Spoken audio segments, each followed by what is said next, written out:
Quante cose sei questa sera tu, che sei lontano, non mi pensi più. Son malata ormai,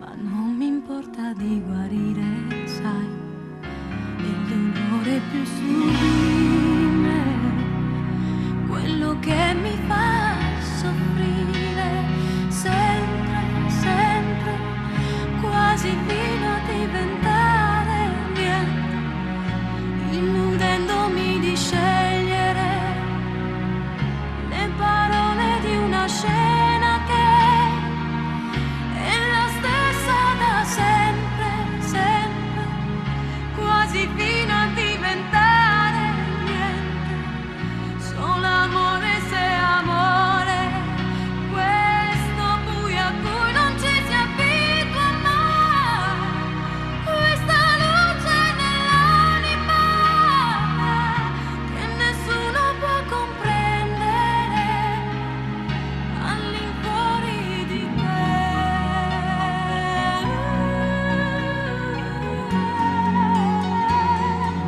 all'infuori di te.